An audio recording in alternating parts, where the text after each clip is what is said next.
Hello students, I welcome to all of you in lecture series on Java programming organized by SoftPro India Lucknow and myself engineer Brajesh Misra, the senior most consultant in SoftPro India Lucknow. तो dear students, इस lecture series में अभी तक हम लोगों ने core Java के बहुत सारे कॉन्सेप्ट सीखे हैं, जिसमें कि हमने जावा की बेसिक प्रोग्रामिंग के बारे में सीखा है और ऑब्जेक्ट ओरिएंटेड प्रोग्रामिंग कॉन्सेप्ट्स के बारे में हमने सीखा है। तो आज का ये जो लेक्चर है इसको हम स्टार्ट करते हैं और आज का जो लेक्चर है इसे स्टार्ट करने से पहले हम प्रीवियस लेक्चर को डिस्कस करना चाहेंगे। प्रीवियस लेक्चर में हमने क्या सीखा, कौन से कॉन्सेप्ट पर हम लोगों ने लेक्चर अटेंड किया, किस टॉपिक पर हम लोगों ने डिस्कशन किया। आइए सबसे पहले हम प्रीवियस लेक्चर के बारे में जानना चाहेंगे। तो डियर स्टूडेंट्स, प्रीवियस लेक्चर में हम लोगों ने सीखा about the exception in Java, types of exceptions in Java, exception handling in Java, types of exception handling in Java and example applications for exception handling. तो मैं सबसे पहले जो प्रीवियस लेक्चर है उसको एक बार रिवाइज करना चाहूंगा। ओके, तो क्या आप लोग तैयार हैं आज का लेक्चर अटेंड करने के लिए? All of you are ready? और क्या आप लोग जो लेक्चर अटेंड करते हैं, जो स्टूडेंट या जो वीडियोस देखते हैं, क्या वो उस पर्टिकुलर टॉपिक को रिवाइज भी करते हैं या नहीं? देखिए, जैसा कि आप लोग जानते हैं कि जावा एक बहुत बड़ी टेक्नोलॉजी है, बहुत ही पावरफुल प्रोग्रामिंग लैंग्वेज है और एवरग्रीन लैंग्वेज है। तो अगर आप रियली जावा को बेहतरीन ढंग से सीखना चाहते हैं तो आपको जो भी लेक्चर आप अटेंड करते हैं उनको रिवाइज भी करना होता है। Revision is very very important, क्योंकि कोई भी प्रोग्रामिंग लैंग्वेज हो वो आपको तभी समझ में आएगी जब आप उसकी प्रैक्टिस करेंगे और आप ज्यादा से ज्यादा प्रोग्राम बनाएंगे, ज्यादा से ज्यादा आप कोड करेंगे और कॉन्सेप्ट को समझेंगे। तो डियर स्टूडेंट्स, इन बातों का आपको विशेष ध्यान रखना होगा। तो प्रीवियस लेक्चर में हमने आपको बताया अबाउट द एक्सेप्शन। तो एक्सेप्शन क्या होती है? एक्सेप्शन क्या होती है? तो exception is the abnormal termination. The dictionary meaning of exception is abnormal termination. When exception occurred, our program terminated abnormally and the rest of code is not executed. जब exception हमारे programme में आती है तो हमारा प्रोग्राम इमीडिएटली टर्मिनेट हो जाता है और आगे का कोड एग्जीक्यूट नहीं होता है। तो इसलिए एक्सेप्शन को हैंडल करना बहुत ही जरूरी होता है। एक्सेप्शंस दो कारणों से आती हैं। एक तो प्रोग्रामर की मिस्टेक से आती हैं या फिर यूजर की मिस्टेक से आती हैं। जावा में एक्सेप्शन तीन तरीके की होती हैं। फर्स्ट होती है चेक्ड एक्सेप्शन, सेकेंड होती है अनचेक्ड एक्सेप्शन और थर्ड होती हैं एरर्स। तो चेक्ड एक्सेप्शंस क्या होती हैं? चेक्ड एक्सेप्शंस वे एक्सेप्शंस होती हैं जो हमें कंपाइल टाइम पर पता चल जाती हैं, जो हमें कंपाइलेशन के टाइम पर पता चल जाती हैं, ऐसी एक्सेप्शन को चेक्ड एक्सेप्शन कहते हैं। दूसरी है अनचेक्ड एक्सेप्शन। तो अनचेक्ड एक्सेप्शंस वे एक्सेप्शंस होती हैं जो हमें रन टाइम पर पता चलती हैं, जो हमें रन टाइम पर पता चलती हैं। ओके। और तीसरी होती हैं एरर्स। एरर्स हमारे प्रोग्राम में क्यों आती हैं? अगर हमारे प्रोग्राम को किसी सिस्टम के रिसोर्स की रिक्वायरमेंट है और सिस्टम वो रिसोर्स प्रोवाइड नहीं कर पाता, तो फिर एरर्स आती हैं। तो जावा में 3 तरीके की एक्सेप्शन होती हैं: checked exception, unchecked exception and errors. Okay. फिर हमने आपको बताया था कि एक्सेप्शन हैंडलिंग क्या होती है। तो exception handling is a mechanism, exception handling is a mechanism to tackle exception and to achieve the normal execution of program। Exception handling एक ऐसी प्रक्रिया है जिसके थ्रू हम एक्सेप्शन को हैंडल करते हैं, जिससे हम अपने प्रोग्राम को नॉर्मली एग्जीक्यूट कर सके। एक्सेप्शन हैंडलिंग के 2 तरीके होते हैं: by using try and catch block and by using throws keyword. Okay.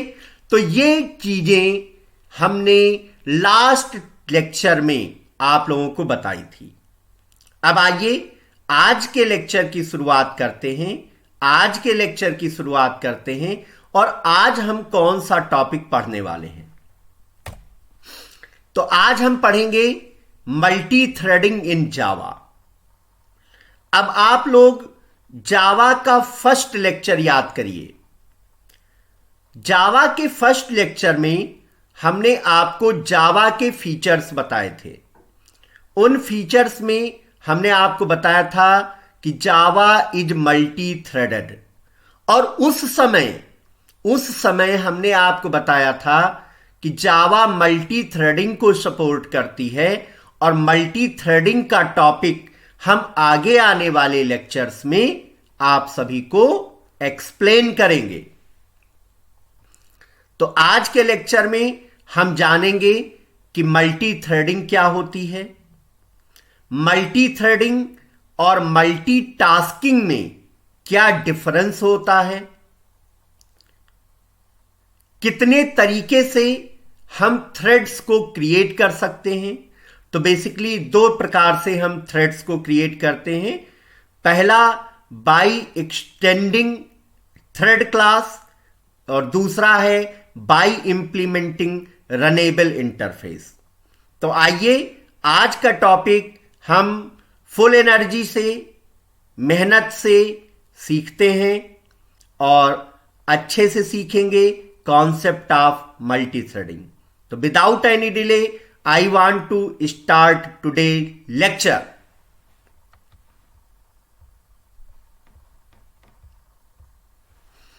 तो डियर स्टूडेंट्स, मल्टी थ्रेडिंग क्या होती है, आइए इसके बारे में हम जानते हैं। तो मल्टी थ्रेडिंग क्या है? ओके। आज का टॉपिक है multi threading. Multi threading. Okay. तो जो मल्टी थ्रेडिंग है, concept of multi threading is taken from the concept of multitasking. आप सभी लोगों ने ऑपरेटिंग सिस्टम के बारे में पढ़ा होगा। तो ऑपरेटिंग सिस्टम में एक टर्म आता है कि आज के जो ऑपरेटिंग सिस्टम हैं वो सभी मल्टीटास्किंग सिस्टम हैं। वो कैसे सिस्टम है? मल्टीटास्किंग सिस्टम है। जैसे कि मैं अपने इस सिस्टम पर विंडोज का ऑपरेटिंग सिस्टम प्रयोग कर रहा हूं। तो विंडोज एक मल्टीटास्किंग ऑपरेटिंग सिस्टम है, लाइनेक्स एक मल्टीटास्किंग ऑपरेटिंग सिस्टम है, यूनिक्स एक मल्टीटास्किंग ऑपरेटिंग सिस्टम है, राइट। तो ये सभी क्या है, मल्टीटास्किंग सिस्टम है।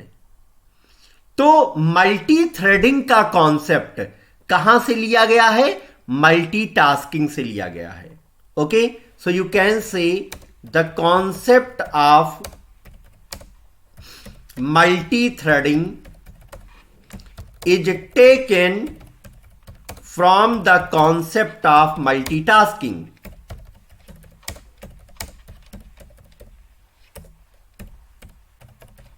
Okay, the concept of multi-threading is taken from the concept of multitasking. Multi-threading का जो कॉन्सेप्ट है वो मल्टीटास्किंग से लिया गया है। ओके, अच्छा, अगर आपने मल्टीटास्किंग के बारे में सुना हो तो आपको पता होगा कि डिफरेंट ऑपरेटिंग सिस्टम जो हैं, जो कि आजकल हम लोग यूज करते हैं, वो सभी मल्टीटास्किंग सिस्टम हैं। मतलब हम एक साथ कई टास्क परफॉर्म करते हैं। ओके, मल्टीटास्किंग का मतलब क्या होता है, मल्टीटास्किंग का मतलब होता है कि एक साथ कई टास्क को परफॉर्म करना। ओके, जैसे कि हम अपने सिस्टम पर प्रोग्रामिंग कर रहे हैं, प्रोग्रामिंग के साथ साथ हमने सॉन्ग भी प्ले कर दिए, तो सॉन्ग भी हम सुन रहे हैं और प्रोग्रामिंग भी कर रहे हैं, राइट। तो ये मल्टीपल टास्क हुए ना, ये कैसे हुए, मल्टीपल टास्क। ओके, तो मल्टीटास्किंग का मतलब होता है मल्टीपल टास्क को परफॉर्म करना। तो ये कैसे पॉसिबल होता है, इसकी टर्मिनोलॉजी मैं आपको बताना चाहता हूं। मल्टीटास्किंग सिस्टम की टर्मिनोलॉजी मैं आप सभी को बताना चाहता हूं कि हाउ मल्टीटास्किंग इज पॉसिबल, कैसे मल्टीटास्किंग पॉसिबल होती है, राइट। जबकि आप सभी को पता है कि हमारे कंप्यूटर सिस्टम में, हमारे लैपटॉप में एक प्रोसेसर होता है, there is a single processor, एक ही सीपीयू होता है। तो एक सीपीयू मल्टीपल टास्क को कैसे परफॉर्म करता है, तो ये जो मल्टीटास्किंग है यह बेसिकली टाइम शेयरिंग सिस्टम होता है, यह बेसिकली टाइम शेयरिंग सिस्टम होता है, राइट।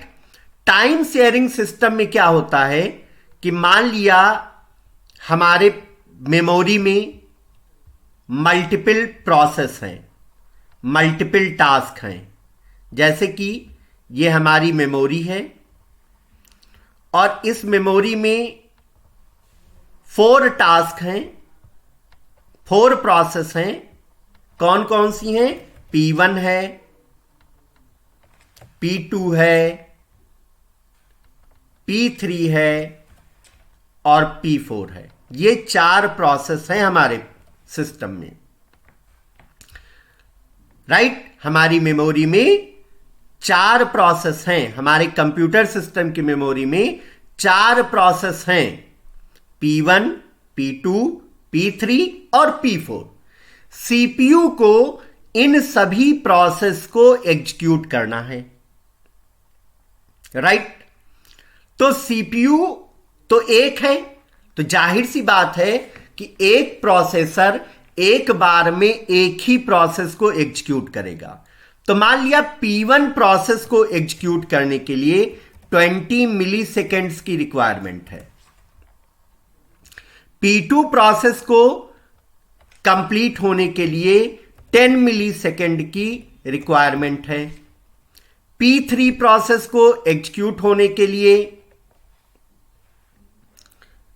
30 मिली सेकेंड्स की रिक्वायरमेंट है और P4 प्रोसेस को एग्जीक्यूट होने में 20 मिली सेकेंड्स की रिक्वायरमेंट है। तो समझिएगा, मैं आपको टाइम शेयरिंग सिस्टम बता रहा हूं, इसी से आपको मल्टीटास्किंग का कॉन्सेप्ट समझ में आएगा। तो इस एग्जाम्पल को आप अच्छे से समझिए। हमारे जो मेमोरी है, जिसको हम रैम बोलते हैं, रैंडम एक्सेस मेमोरी, इसमें 4 प्रोसेस हैं। P1 है, P2 है, P3 है, P4 है। P1 को 20 मिली सेकेंड अगर सीपीयू मिल जाए तो P1 एग्जीक्यूट हो जाएगा। P2 को सीपीयू की 10 मिली सेकेंड की रिक्वायरमेंट है। P3 को सीपीयू की 30 मिली सेकेंड की रिक्वायरमेंट है और P4 को सीपीयू की 20 मिली सेकेंड की रिक्वायरमेंट है। राइट। तो माय डियर स्टूडेंट्स, जो सीपीयू हमारे सिस्टम में रहता है उसको शेड्यूल किया जाता है और सीपीयू का एक टाइम स्लाइस होता है कि सीपीयू प्रत्येक प्रोसेस को कितना टाइम देगा एग्जीक्यूट होने के लिए। तो मान लिया हमारा जो सीपीयू है उसका टाइम स्लाइस है 10 मिली सेकेंड।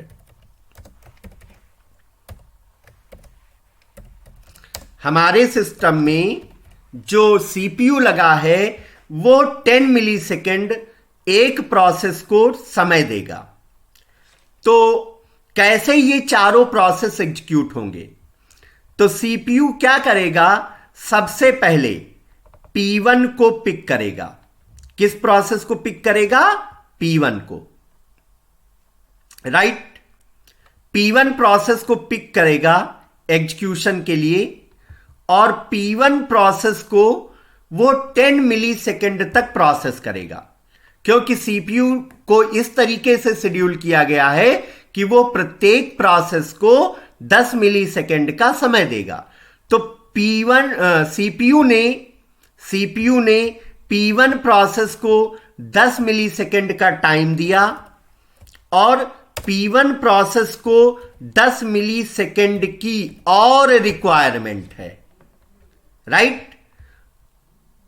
हमारे सीपीयू ने P1 प्रोसेस को 10 मिली सेकेंड का समय दिया, 10 मिली सेकेंड तक एग्जीक्यूट किया और उसके बाद में सीपीयू P2 प्रोसेस पर स्विच कर गया।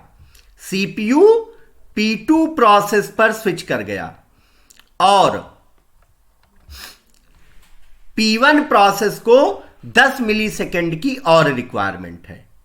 अब देखिए, अगर सीपीयू P2 प्रोसेस को 10 मिली सेकेंड तक प्रोसेस करेगा, 10 मिली सेकेंड तक एग्जीक्यूट करेगा, 10 मिली सेकेंड तक एग्जीक्यूट करेगा, तो P2 प्रोसेस जो है वो कंप्लीट हो जाएगा और यह मेमोरी से एग्जिट हो जाएगा। तो सीपीयू ने P2 को 10 मिली सेकेंड दिया और 10 मिली सेकेंड में P2 प्रोसेस एग्जीक्यूट हो गया और P2 प्रोसेस मेमोरी से एग्जिट हो गया। इसके बाद में सीपीयू P3 प्रोसेस को एग्जीक्यूट करेगा। तो सीपीयू ने P3 प्रोसेस को 10 मिली सेकेंड्स तक एग्जीक्यूट किया अब P3 प्रोसेस को 20 मिली सेकेंड्स और चाहिए। राइट। उसके बाद में सीपीयू P4 प्रोसेस पर स्विच कर जाएगा और सीपीयू ने P4 प्रोसेस को 10 मिली सेकेंड्स तक एग्जीक्यूट किया और अभी P4 प्रोसेस को 10 मिली सेकेंड्स और चाहिए। तो पहली बार जब सीपीयू ने सभी प्रोसेस को कंसीडर किया तो सीपीयू ने P1 को 10 मिली सेकेंड्स तक एग्जीक्यूट किया और फिर P2 पर स्विच कर गया। P2 को 10 मिली सेकेंड्स तक एग्जीक्यूट किया, फिर P3 पर स्विच कर गया। P3 को 10 मिली सेकेंड्स तक एग्जीक्यूट किया, फिर P4 पर स्विच कर गया। राइट। तो पहली बार में 10-10 मिली सेकेंड सीपीयू ने सभी प्रोसेस को दिए। उसके बाद में सीपीयू अब फिर किस प्रोसेस पे आएगा? फिर से वो P1 पर आएगा, फिर से वो किस प्रोसेस पे आएगा? P1 पर आएगा। ओके, तो CPU फिर से P1 को पर आ गया और जैसे ही CPU ने P1 को 10 मिली सेकेंड का समय दिया तो P1 भी मेमोरी से एग्जिट हो गया। तो P1 भी मेमोरी से एग्जिट हो गया। ओके, इसके बाद में CPU किस प्रोसेस पे आएगा? P3 पर आएगा, क्योंकि P2 तो मेमोरी से बाहर जा चुका है, P2 पूरी तरीके से एग्जीक्यूट हो चुका है। तो जो CPU है वो P3 को पिक करेगा और P3 को 10 मिली सेकेंड तक एग्जीक्यूट करेगा। 10 मिली सेकेंड जब P3 एग्जीक्यूट होगा तो अभी भी P3 को 10 मिली सेकेंड की और रिक्वायरमेंट है। ओके, इसके बाद में CPU P4 पर आ जाएगा, P4 पर आ जाएगा और CPU जैसे ही P4 को 10 मिली सेकेंड्स का टाइम देगा तो P4 जो है वो एग्जीक्यूट हो जाएगा और मेमोरी से एग्जिट हो जाएगा,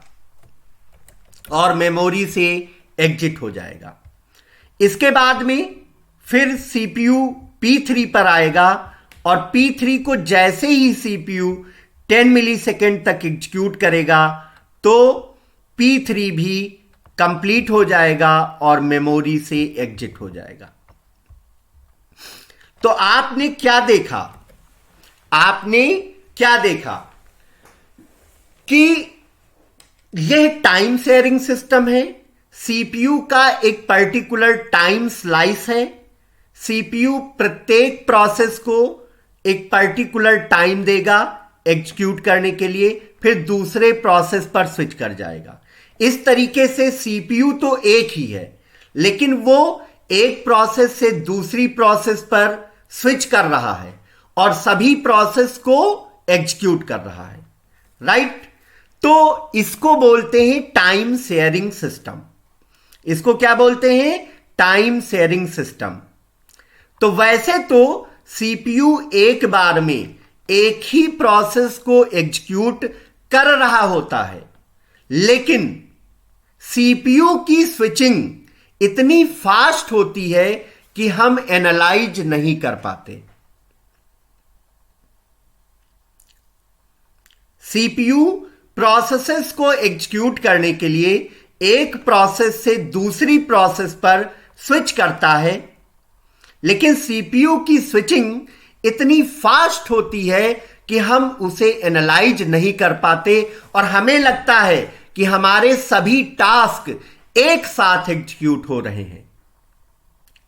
तो इसीलिए टाइम शेयरिंग सिस्टम को मल्टीटास्किंग सिस्टम कहा गया। तो I hope you guys understand what is multitasking. तो इन multitasking CPU switches between multiple processes, but switching is so fast that we cannot analyze about the CPU switching. तो हमें लगता है कि हमारे सभी टास्क एक साथ एग्जीक्यूट हो रहे हैं, राइट? तो I hope all of you students, all of you understand the concept of multitasking. Okay, तो ये जो मल्टीटास्किंग सिस्टम है ये बेसिकली टाइम शेयरिंग सिस्टम है। ये बेसिकली एक तरीके का टाइम शेयरिंग सिस्टम है। क्लियर? तो जो मल्टी थ्रेडिंग का कॉन्सेप्ट है, the concept of multi threading is taken from the concept of multitasking. Multi threading का जो कॉन्सेप्ट है वो मल्टीटास्किंग से लिया गया है। ओके, तो इन multitasking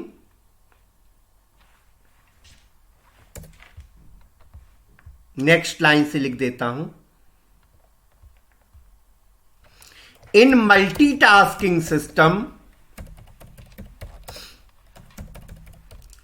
CPU switches between multiple processes. Okay, multitasking system में सीपीयू मल्टीपल प्रोसेसेस के बीच में स्विच करता है. In multitasking system CPU switches between multiple processes के बीच में स्विच करता है. whereas in multi-threading system, CPU switches between multiple sub-processes.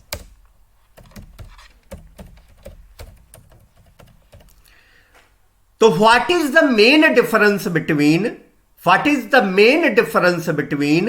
multi-threading and multitasking? What is main difference between multi-threading and multitasking? So in multitasking system, CPU switches between multiple processes, whereas in multi-threading system, CPU switches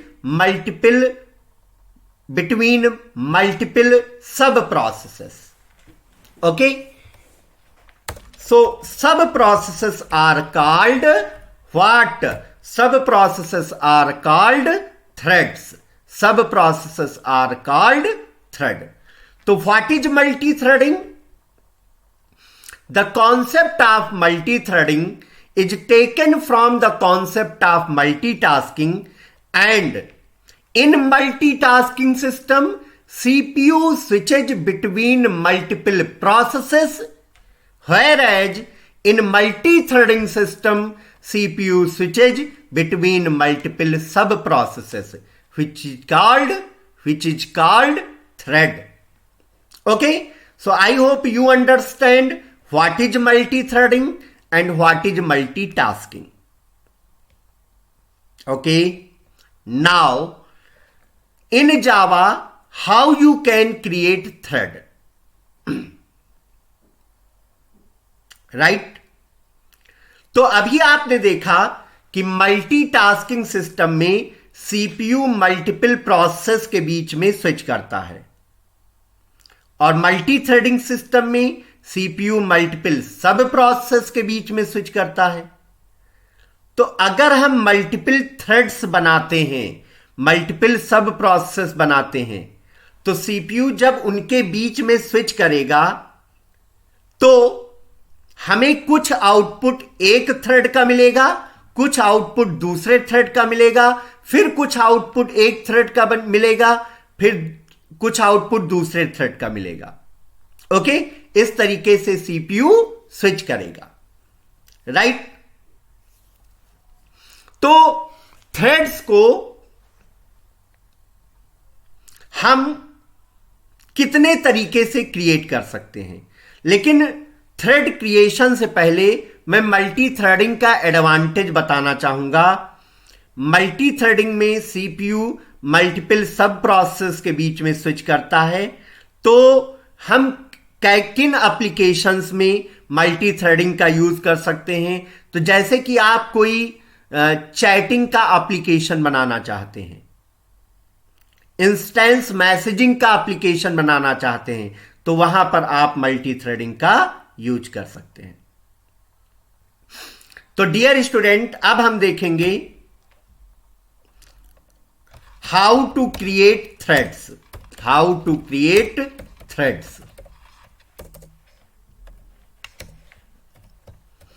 कि कैसे हम thread को create करते हैं. तो in Java programming language you can create thread in two ways.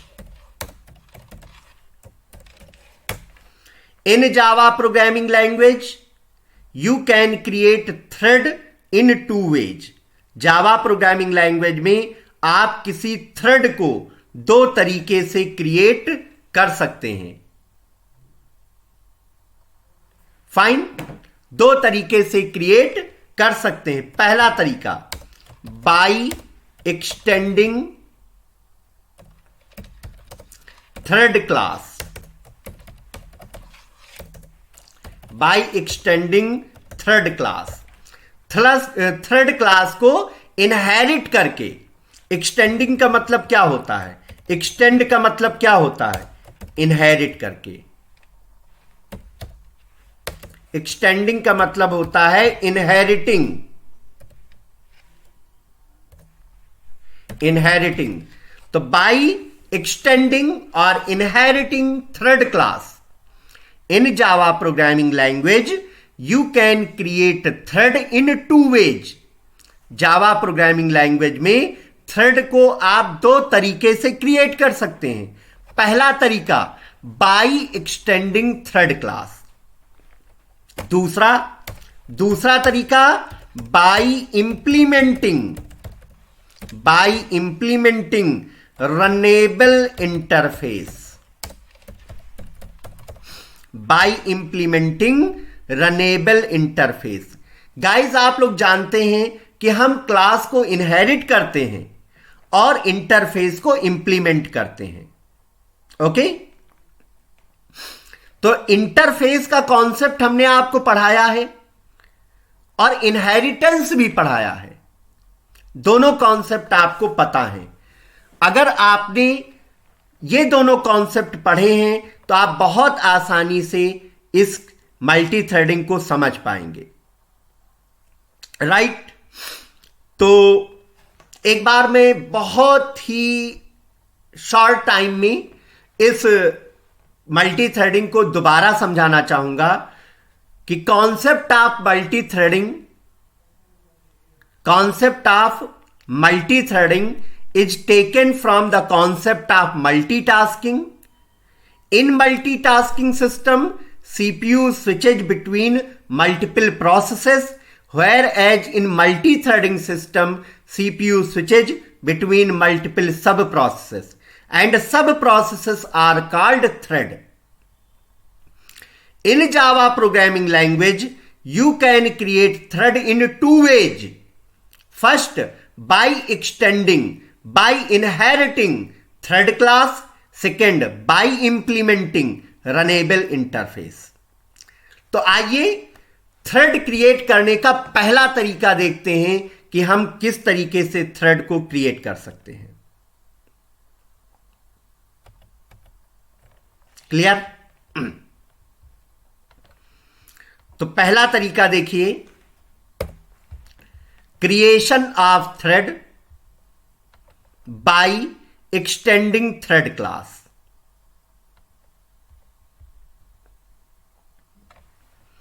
creation of thread by extending thread class।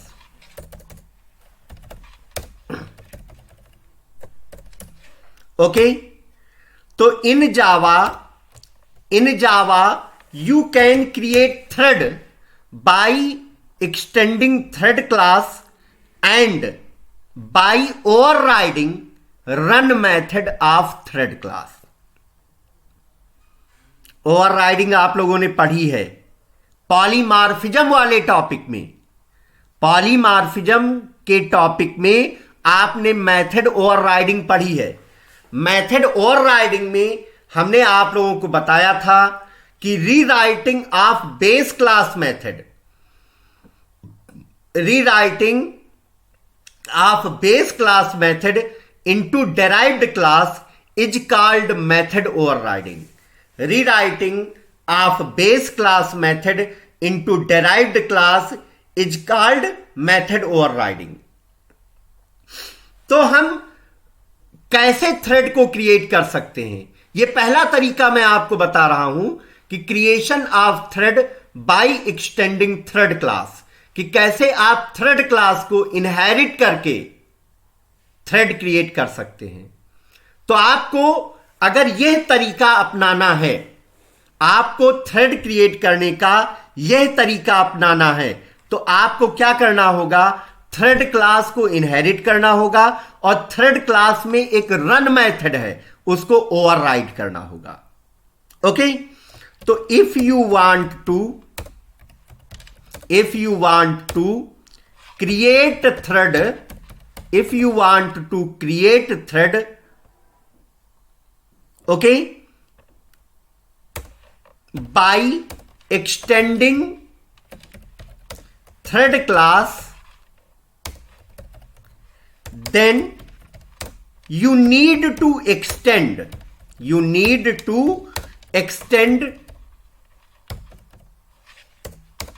thread class in your class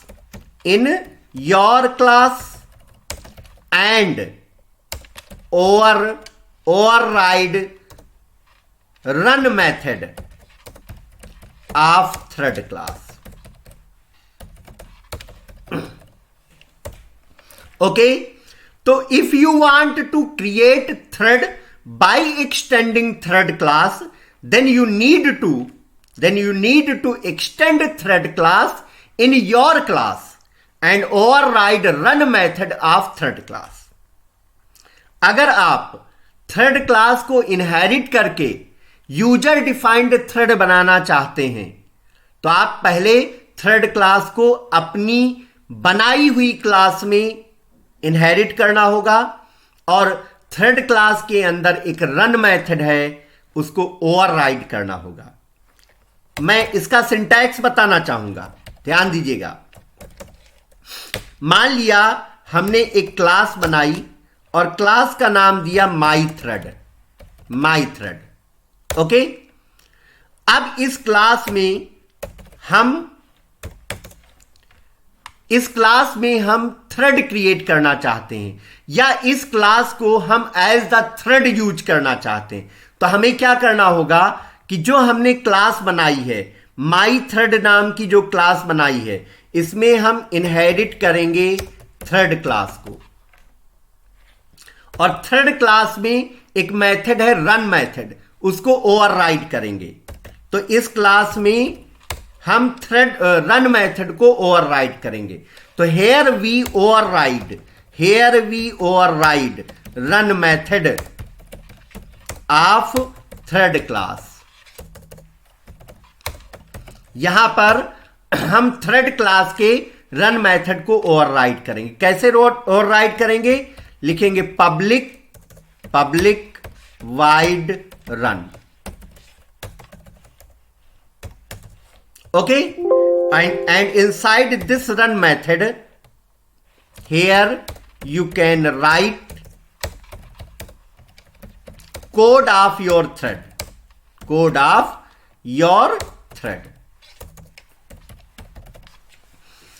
तो ये पहला तरीका हमने आपको बताया कि if you want to create thread by extending thread class, then you need to extend thread class in your class and override run method of thread class।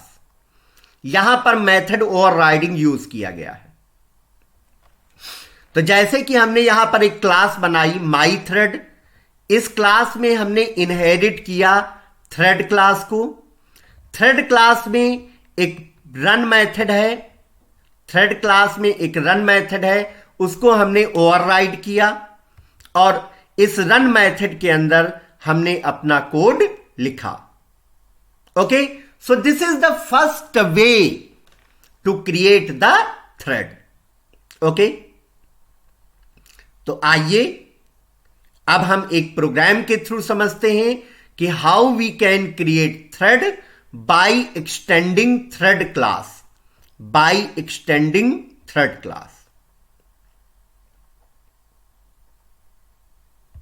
Okay, तो हमने यहां पर ओपन किया कमांड प्रॉम्प्ट, ई ड्राइव में हमने switch किया। E drive में हमारा एक फोल्डर है जावा प्रॉक्स नाम का, इस फोल्डर को हमने ओपन किया। जावा प्रॉक्स फोल्डर के अंदर एक और फोल्डर है जिसका नाम है ऊप्स, तो हमने ऊप्स फोल्डर को ओपन किया। अब हम यहां पर प्रोग्राम को क्रिएट करेंगे। तो हमने लिखा notepad threaddemo1 .java, threaddemo1 .java। सबसे पहले प्रोग्राम का पर्पज लिखेंगे, write a program to create thread by extending thread class.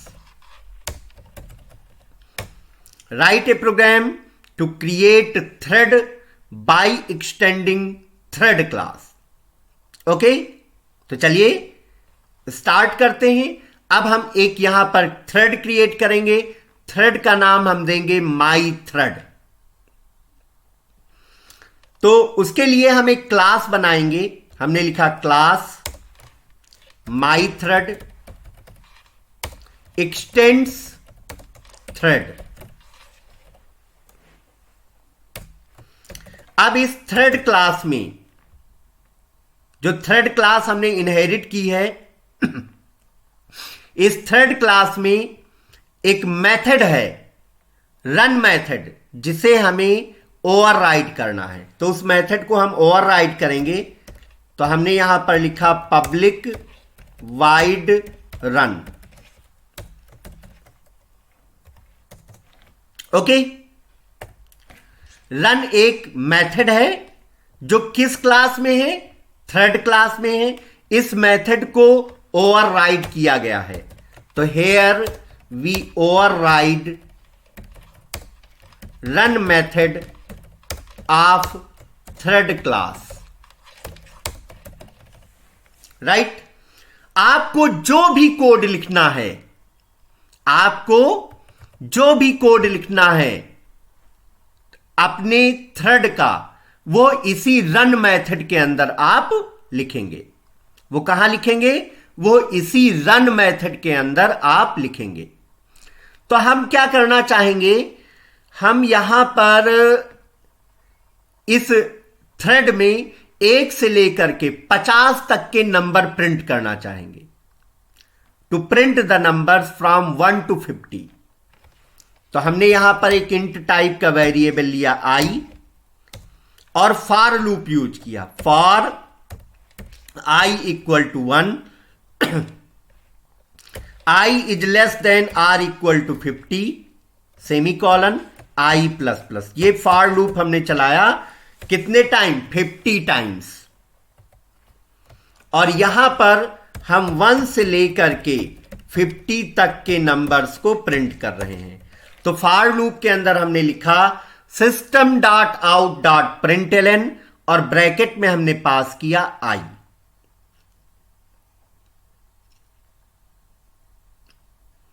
Bracket में हमने पास किया i।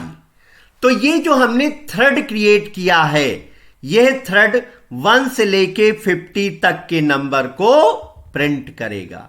यह थ्रेड 1 से लेकर के 50 तक के नंबर्स को प्रिंट करेगा। Okay, right. तो this is the way to create thread by extending thread class. अब हम मेन मेथड की क्लास बनाएंगे। तो मेन मेथड की क्लास हमने बनाई threaddemo1 और इसके अंदर हमने मेन मेथड बनाया।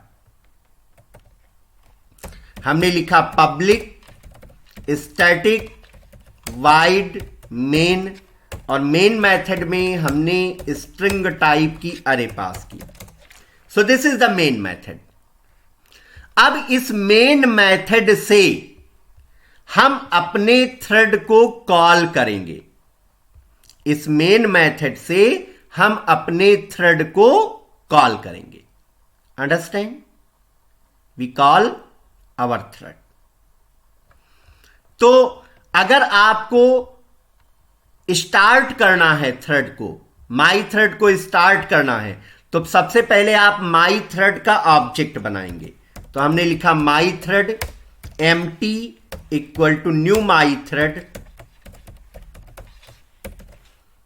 और फिर हमने empty dot start method call किया, empty डॉट स्टार्ट। अब ये स्टार्ट मेथड का क्या काम है? Start method is use to start the thread. Start method is use to start the thread. ये थ्रेड को स्टार्ट करने के लिए यूज किया जाता है। तो सबसे पहले हमने माई थ्रेड का ऑब्जेक्ट बनाया और फिर उस ऑब्जेक्ट से स्टार्ट मेथड को कॉल किया। तो इससे आपका थ्रेड स्टार्ट हो जाएगा और आपने अपने थ्रेड में लिखा क्या है, 1 से लेकर के 50 तक के नंबर आप प्रिंट करना चाहते हैं। क्लियर? अब देखिए डियर स्टूडेंट, मेन भी तो एक प्रोसेस है। आपके प्रोग्राम में कम से कम एक थ्रेड तो हमेशा होता है। आपके प्रोग्राम में कम से कम एक थ्रेड हमेशा होता है जिसको बोलते हैं मेन थ्रेड। ओके, मेन तो हर प्रोग्राम में होता है। तो मेन थ्रेड में भी हम कुछ कोड लिखेंगे। ओके, तो हमने यहां पर एक और वेरिएबल लिया इंट टाइप का आई और फॉर लूप चलाया। इस फॉर लूप में हम 1 से लेकर के 20 तक 1 to 20 नंबर्स प्रिंट करेंगे। राइट, 1 से लेकर के 20 तक के नंबर प्रिंट करेंगे और नंबर जो प्रिंट करेंगे वो मेन मैसेज के साथ प्रिंट करेंगे। क्यों? क्योंकि जो हमने अपना थ्रेड बनाया है, माई थ्रेड बनाया है, जो कि यूजर डिफाइंड थ्रेड है, वो भी नंबर प्रिंट कर रहा है 1 to 50 और मेन थ्रेड भी नंबर प्रिंट कर रहा है 1 to 20। राइट, तो दोनों में डिफरेंस हमें कैसे पता चलेगा कि यह माई थ्रेड का आउटपुट है और यह मेन थ्रेड का आउटपुट है? कैसे पता चलेगा? तो मेन थ्रेड का जो कोड है उसमें हमने नंबर को मेन मैसेज के साथ, नंबर को हमने मेन मैसेज के साथ प्रिंट किया है। ओके, तो ये पहला तरीका था to create the thread by extending thread class. Okay, अब आइए इस प्रोग्राम को कंपाइल करते हैं और रन करते हैं। तो हमने प्रोग्राम को कंपाइल किया, लिखा javac thread demo 1 dot Java. Program is compiled, now run the program Java thread demo 1। So you can see here the output.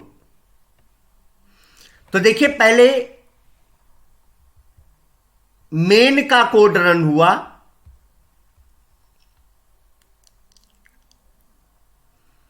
और उसके बाद में फिर माई थ्रेड का कोड रन हुआ। थोड़ा सा इसमें चेंज कर लेते हैं। नोटपैड, अभी आउटपुट क्लियर नहीं आ रहा है। Notepad thread demo 1 dot Java. Actually हमें यहां पर system dot out dot println use करना था, जिससे कि जो आउटपुट आए वो नई लाइन में आए, जिससे कि जो आउटपुट आए वो न्यू लाइन में आए। ओके, जिससे आउटपुट न्यू लाइन में आए। फाइन, तो यहां पर हमने प्रिंट एलन यूज कर लिया। इतना चेंज आप भी अपने प्रोग्राम में कर लीजिएगा। अब फिर से प्रोग्राम को कंपाइल करते हैं, javac thread demo 1 dot Java और रन करते हैं Java thread demo 1। So you can see here the output. Output देखिए,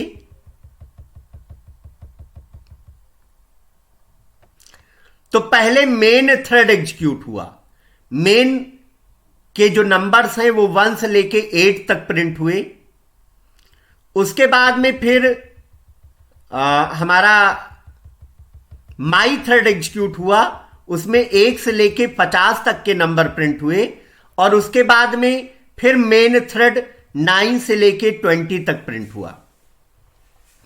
तो आपने क्या देखा मल्टी थ्रेडिंग में? आपने क्या देखा कि CPU is switches between multiple सब प्रोसेसेस। ओके, तो ये तो पहला तरीका था। ये जो हमने आपको प्रोग्राम बताया, ये थ्रेड को क्रिएट करने का पहला तरीका था। ये था creation of thread by extending thread class. Okay, by extending thread class. अब दूसरा तरीका देखिए। आई होप आपको प्रोग्राम समझ में आया होगा, राइट? अब दूसरा तरीका देखिए, creation of thread by implementing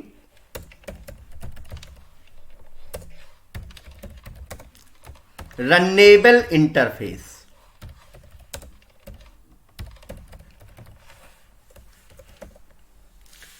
creation of thread by implementing runnable interface, कि रनेबल इंटरफेस को इंप्लीमेंट करके आप कैसे थ्रेड को क्रिएट कर सकते हैं। So how you can create thread by implementing runnable interface. Okay, तो if you want to create thread by implementing runnable interface, then you first implement runnable interface in your class. Okay, so if you want to create thread by implementing runnable interface, then you first implement runnable interface in your class, then override या implement, then implement run method of runnable interface.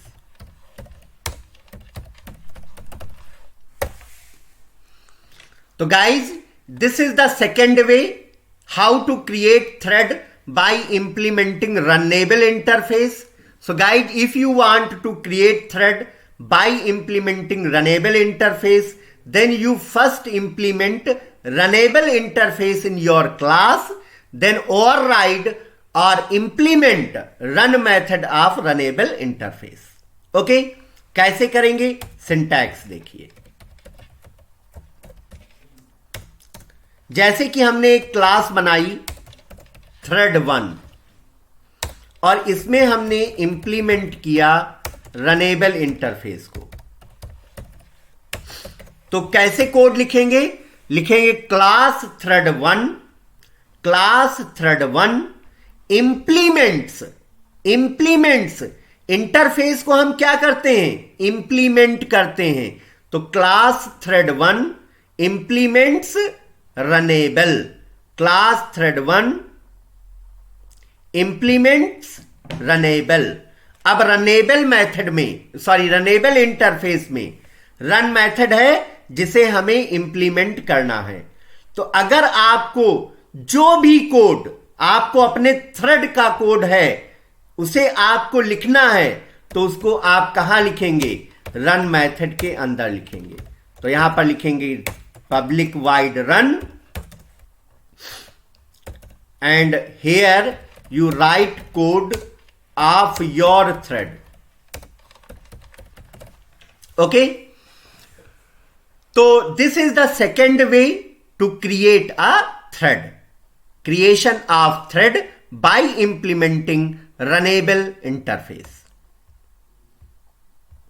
Okay, तो अब आइए इसे एक programme के through implement करते हैं। तो हमने यहां पर लिखा नोटपैड threaddemo2.java। ओके, प्रोग्राम का पर्पज लिखेंगे। सबसे पहले प्रोग्राम का पर्पज लिखेंगे, write a program to create a thread by implementing runnable interface. Okay, so let's start to write the code. Let's start to write the code. So here I just create a class thread1 implements runnable. Implements runnable. तो runnable interface को हमने implement कर लिया। अब हमें इस thread का code लिखना है। तो रनेबल इंटरफेस में एक मेथड है जिसको बोलते हैं रन मेथड, उसको हम इंप्लीमेंट करेंगे। तो here we implement run method of runnable interface. Here we implement run method of runnable interface. यहां पर हम रनेबल इंटरफेस का रन मेथड इंप्लीमेंट करेंगे। तो यहां पर हमने लिखा पब्लिक वाइड रन, और इस रन मेथड में हम 1 से लेकर के 50 तक के नंबर्स प्रिंट करेंगे। तो हमने यहां पे यूज किया for loop, for int i equal to 1 semicolon, I is less than or equal to 50 semicolon, then I plus plus. तो यह लूप कितनी बार एग्जीक्यूट होगा? This loop will execute 50 times and it will generate numbers from 1 to 50। Okay, अब यहां पर हम number को प्रिंट करेंगे। तो हमने लिखा system dot out dot println and I print the value of I। Here I print the value of I। तो इस तरीके से हमने थ्रेड क्रिएट किया by implementing runnable interface, by implementing runnable interface. Okay, तो आई होप ये code आपको समझ में आया होगा। यह कोड ठीक वैसा ही है जैसा कि लास्ट प्रोग्राम में आप लोगों ने देखा। ओके, सेम वैसा ही कोड है, राइट। उस प्रोग्राम में हमने थ्रेड क्लास को इनहेरिट किया था और इस प्रोग्राम में हमने रनेबल इंटरफेस को इंप्लीमेंट किया है। ओके, अब हम मेन मेथड की क्लास बनाएंगे। तो हमने यहां पर लिखा क्लास थ्रेड डेमो 2, और इसके अंदर हमने मेन मेथड बनाया by using public static wide main, और इस मेन मेथड में हमने स्ट्रिंग टाइप की अरे पास की। ओके, अब हमने जो थ्रेड बनाया है जिसका नाम thread1 है, उसे हमें स्टार्ट करना है, राइट। तो जो स्टार्ट मेथड है वो थ्रेड क्लास का मेथड है, वो थ्रेड क्लास का मेथड है, राइट। तो हमें क्या करना होगा, यहां पर पहले thread1 क्लास का ऑब्जेक्ट बनाएंगे। मान लिया हमने ऑब्जेक्ट बनाया T1, thread1 क्लास का हमने ऑब्जेक्ट बनाया T1। हमने लिखा thread1 T1 equal to new thread1, object बनाया, राइट। किस क्लास का ऑब्जेक्ट बनाया? थ्रेड क्लास का, सॉरी thread1 क्लास का ऑब्जेक्ट बनाया। अब इस thread1 क्लास के ऑब्जेक्ट को हम पास करेंगे थ्रेड क्लास के ऑब्जेक्ट में। तो हमने यहां पर थ्रेड क्लास का ऑब्जेक्ट बनाया T equal to new thread, और इसके अंदर हमने पास किया T1,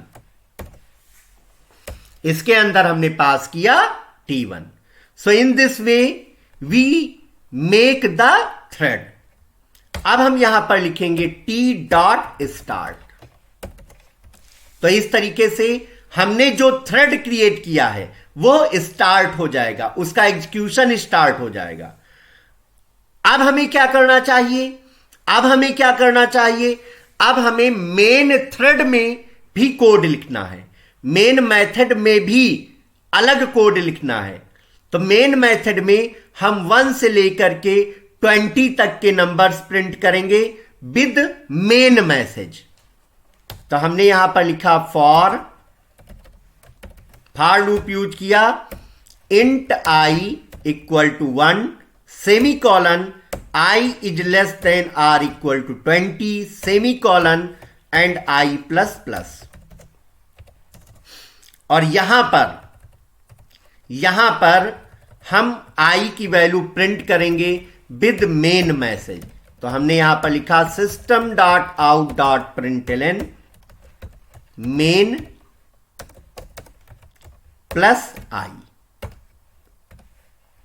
ओके, तो इस तरीके से हमने रनेबल इंटरफेस को इंप्लीमेंट करके थ्रेड क्रिएट किया। ओके, अब यहां पर ये जो सीपीयू है वो मेन थ्रेड और थ्रेड 1 के बीच में स्विच करेगा।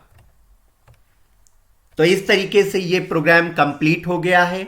अब हम इसे रन करना चाहेंगे। तो हमने कंपाइल किया javac thread demo 2 dot Java, compile हो गया विदाउट एनी एरर। अब हम इसे रन करेंगे Java thread demo 2 and you can see here, यहां पर सीपीयू स्विच हुआ है in between main thread and thread 1। Okay, so this concept is called the multi threading. तो डियर स्टूडेंट्स, आज के लेक्चर में हमने मल्टी थ्रेडिंग के बारे में सीखा। अब हम आउटकम की तरफ चलते हैं कि आज के लेक्चर से हमें क्या बेनिफिट मिला, क्या चीजें हमने सीखी। तो आज हमने सीखा कि मल्टी थ्रेडिंग क्या होता है, मल्टी थ्रेडिंग और मल्टीटास्किंग में क्या डिफरेंस है, और कितने प्रकार से हम थ्रेड को क्रिएट कर सकते हैं। तो स्टूडेंट, बेसिकली हम 2 प्रकार से थ्रेड को क्रिएट कर सकते हैं, by extending the thread class and by implementing the runnable interface. Okay, अब आते हैं आज के लेक्चर के इंटरव्यू क्वेश्चंस में। ओके, तो what is multithreading, right? What is multi threading? तो आप इसका आंसर कर सकते हैं क्योंकि आपने इस लेक्चर को प्रॉपर अटेंड किया है। Multi threading concept is taken from the concept of multitasking. In multitasking, CPU switches between multiple processes, whereas in multi-threading, CPU switches between multiple threads. What is thread? तो thread is a sub process. Thread क्या होता है? Sub process होता है। What is difference between multi-threading and multitasking? इसके बारे में मैं आपको आंसर कर चुका हूं। How many types you can create a thread? So we can create thread in 2 types, by extending thread class and by implementing runnable interface. Okay? And what is runnable? Runnable is an interface. Okay, so dear student, आज के इस lecture में हमने multi threading का concept सीखा और जिससे ये प्रूफ हुआ कि Java is multithreaded. Java is multithreaded. So thank you for attending the today lecture. Thanks to all of you and happy learning with Soft Pro India.